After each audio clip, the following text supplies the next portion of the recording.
Assalamualaikum warahmatullahi wabarakatuh.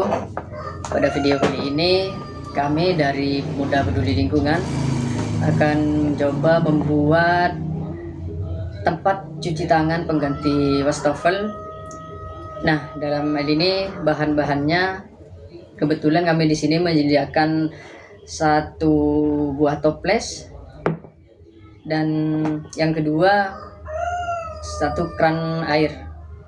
Nah, untuk alat-alatnya kami hanya cukup menggunakan satu gunting dan kalian bisa menggunakan apa saja seperti pisau, yang penting ujungnya lancip dan tajam untuk nanti bisa melubangi bagian toples ini.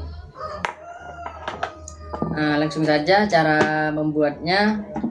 Kami cukup untuk melubangi bagian toples di sebelah bawah untuk nanti dipasangkan keran airnya.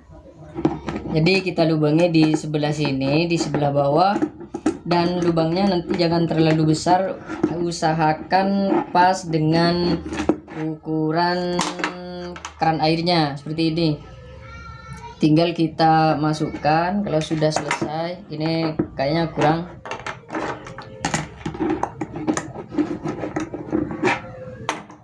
Coba lagi,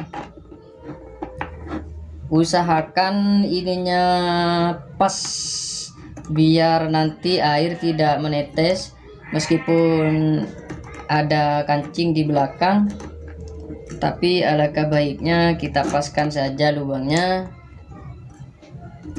Cukup diputar seperti ini. Nah, kalau sudah pas, nanti juga pasang kancingnya di belakang. Dan ukuran lubangnya juga jangan terlalu ke atas biar nanti air bisa habis dengan maksimal total gitu.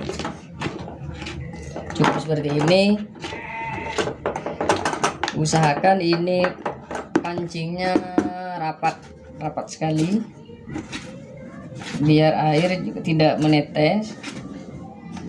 Kalau sudah seperti ini tinggal cukup kita sudah selesai. Dan tinggal kasih air, terus kita taruh di tempat-tempat yang sekiranya gampang untuk cuci tangan. Sudah selesai dan terima kasih.